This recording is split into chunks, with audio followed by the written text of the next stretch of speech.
Course నేను anaesthesia ఆపేసి దగ్గర దగ్గర 10 సంవత్సరాలు 15 సంవత్సరాల పైన పట్టింది. Okay sir. ఇక అనస్థీషియా నుంచి ఎందుకు దీనికి డైవర్ట్ అయ్యారు అని తెలుసుకునే ముందు మనకు మీ కుటుంబ నేపథ్యం గురించి కావాలి సార్. నాన్న అమ్మ పేర్లు ఏంటి, మీరు ఎంతమంది సంతానం, ఎక్కడ మీ స్వగ్రామం ఏది, ఎక్కడ చదువుకున్నారు, ఈ నేపథ్యం కావాలి సార్. నాన్నగారు ఇంజనీరు, ఇరిగేషన్ డిపార్ట్మెంట్లో. ఇరిగేషన్.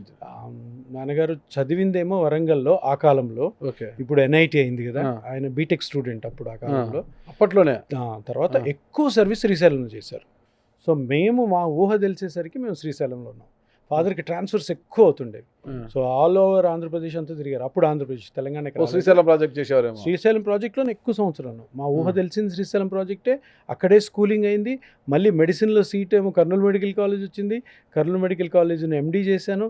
MD చేసిన తర్వాత కర్నూలులోనే పెళ్లి చేసుకున్నాను. పెళ్లి చేసుకున్న తర్వాత మధ్యలో హైదరాబాద్కి ఈ పెయిన్ మెడిసిన్ కోసం, ఈ ప్లాస్మా థెరపీ కోసం వచ్చాను. నేను మళ్ళీ ఇప్పుడు అలా కంటిన్యూ చేస్తున్నాను.